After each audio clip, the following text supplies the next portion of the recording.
Welcome all, Dax here, and today we are reviewing the campaign of Halo Combat Evolved. This is going to be the first part of a series of Halo reviews I will be doing leading up to the release of Halo Infinite. I played the first Halo as well as the sequel on the original Xbox, but I've missed out on all the other games since. So now I think it would be the perfect time to experience the entire Master Chief story from beginning to present. This review will be based off of my time spent playing the anniversary edition of the game that was released with the Master Chief Collection on my Xbox Series S. Due to the game being 20 years old and the remastered edition already being 10, I will be taking these factors into consideration with my primary focus being story and gameplay, with some thoughts and opinions included about how the game is presented.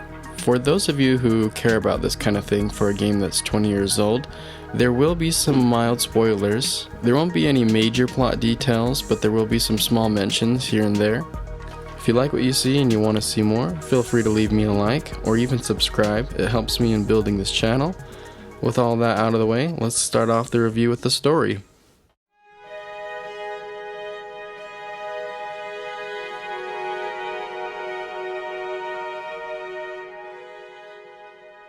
As most of you will know already, Halo Combat Evolved follows our hero and protagonist, Master Chief, who was awoken from a deep sleep to kick ass and save humanity. Taking place in the 26th century, Master Chief is a super soldier that is molded to be a protector of Earth for the United Nations Space Command, basically a futuristic Marine Corps. With the assistance of Cortana, a highly classified advanced AI system, Master Chief is strung along a series of events that begins with fending off a Covenant attack, which then leads to the discovery of Halo and the mystery that surrounds it. During these series of events, you as Master Chief are given ample opportunities to kill an assortment of aliens, alien zombies, and even robots. Although we learn little of Master Chief's origins or personality in this first entry, it isn't difficult to step into his shoes as the player, with the simple but effective motivation to save mankind by any means necessary. Much of the supporting cast of characters such as Captain Jacob Keyes, Sergeant Johnson, and Foehammer are all presented in a two-dimensional light. None of these characters are bad. If anything, I'd say they're good, but for the runtime of this game, none of them were able to develop on screen as truly fleshed out characters. The only exception to this would be the voice in your head, Cortana. For being an AI assistant that was primarily created to help guide players from their objectives, she is presented as a charming leading role that helps carry the story. From a presentation standpoint, my experience playing this version of Halo Combat Evolved is kind of a Frankenstein of every generation. On my Series S, I am playing the optimized version of Halo the Master Chief Collection, which originally came out in 2014 for the Xbox One, which packaged the anniversary edition of Combat Evolved from the 360, which is based off of the original 2001 title on Xbox. All this is to say, on a visual level, this game is all over the map. The character models look better than they did in 2001, but they still look bad for today's standards, not helped by bad lip sync. Contrasting to the models, some of the environment effects such as water and sky look amazing, with many of the guns looking improved over the originals, just a step behind modern titles. Many of the interior textures look like something you'd find on a first-party Microsoft game today, but with all this detail you begin to see how recycled and repetitive these textures are, which won't help you through some of these maze-like corridors. This blender of visuals makes it hard to judge and rate on a quantitative level, but I can say as a whole it mostly works. The audio hasn't suffered in the same way as the visuals, with many of the sound effects and music remaining timeless.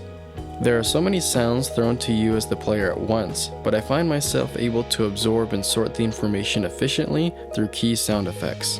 For example, nobody in the game tells you the difference between when your health is low and when your health is critical, but you as the player pick up quickly the differences, oftentimes not even needing to look.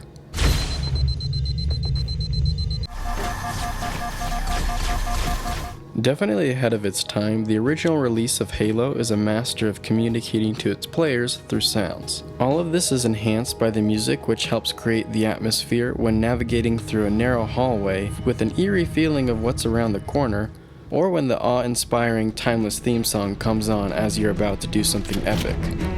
My only complaint when it comes to the audio might be a problem exclusive to me, but I've noticed it seems to be mixed for surround sound, even though it's coming out of my stereo speakers. So I'm getting really high highs and really low lows, so it seems like it just isn't quite balanced right. I've looked all over through the settings to see if there's something that I'm missing, but I can't seem to find it. But other than that small complaint, the audio is amazing as a whole, and I think it's important to note just how crucial the sounds are to the Halo experience and how it succeeds. Tying in directly to the visual and audio presentation, the universe of Halo feels alive and thriving. Although you as Master Chief feel a sense of duty and purpose to save the human race, you get the impression that many of these conflicts predate you and will continue on without you, showing great world building. Great world building, or in this case, universe building, is everything when telling a series of stories that tie together. A perfect example of this is Star Wars. At this point, I'd personally say that more than half of all Star Wars films are not good movies, but that doesn't stop many fans from watching because they fell in love with the universe of Star Wars through their first experience, which was good. Hopefully Halo has a better batting average than Star Wars, but the point is that the first game did such an amazing job of launching a franchise by allowing fans to fall in love with the universe and lore through an engaging and well-told story. As far as on a gameplay level, I've had a mostly trouble-free experience, with the only thing that I will mention is I have had some issues with checkpoints. There's been several occasions where I surpassed the checkpoint, then died, only to be sent back to the checkpoint prior. Obviously this isn't the end of the world, but it gave me a few of the what the f moments, so this was frustrating for sure. Although not perfect when judged by modern gameplay standards, I will say Halo Combat Evolved has aged surprisingly well, with many of the norms today being pioneered here. Combat Evolved sets the blueprint for all Halo games that follow it, with a simple gameplay loop of lots of enemies, lots of vehicles, and lots of weapons, mixed in with the change of setting and layout to each scenario. There are two main enemy groups you'll encounter, the Covenant and the Parasitic Flood, with each of them giving you a variety of different enemy types that have their own strengths and weaknesses to consider before going into each conflict. There are a solid amount of options in how you approach each scenario, whether it's run and gunning through each conflict, prioritizing the destination over a head count, or systematically killing every single enemy on your radar, or even just sitting back and letting others do most of the fighting for you. Most of the opposition you annihilate will give you a great balance of challenge and satisfaction, with the only exception of that being the extremely annoying hordes of hostless Flood. One of the areas where this title does show its age is in the hit detection. There were several moments when I thought I had a clean shot on an enemy just to find out that apparently it wasn't being detected. Compared to in 2001, this issue isn't helped by the clarity of modern high-definition TVs, making it all the more apparent today. Being set in a sci-fi future, players will have access to an assortment of alien weapons, along with more familiar man-made bullet-projecting firearms. It's a lot of fun to use your best judgment to decide what firearm is the best tool to deal with your current situation and enemy type. Each weapon has its time and place, ranging from small laser guns to rocket launchers. And boy, the rocket launchers are a great tool to take out many of the alien vehicles coming right for you. Revolutionary for its time, there is a laundry list of classics including Warthogs, Ghost, and Banshees. As fun as many of these vehicles are, there does seem to be a trend where they either have major oversteer or understeer issues, leading to a lack of precision.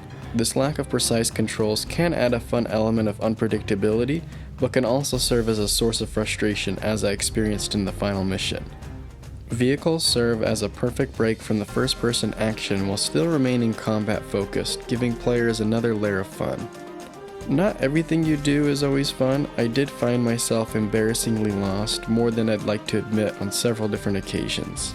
I often felt like in several of these corridors I was stuck in a maze, not sure where to go. This wasn't a deal breaker by any means, but it definitely was an annoyance at several points. They were more than overshadowed by the fun had with the variety of enemies, weapons, and vehicles. During its time, Halo Combat Evolved really hit the ground running, paving the way for many of the norms established for the Halo franchise, as well as shooters and just games as a whole. The story that is told here is a good one, leading you on a chase from one encounter to another, deepening the plot and lore all in the process. This established universe helps build the foundation for all Halo games since and going forward. The gameplay remains fun and engaging today, warts and all included. I mostly had a blast playing Halo Combat Evolved, so on my scale 1 through 10, I'm going to give it an 8.5. I look forward to playing and reviewing Halo 2, as well as the other sequels in the franchise, so keep a lookout for that. Want to thank you all for taking the time to watch today's video, and until next time, see ya!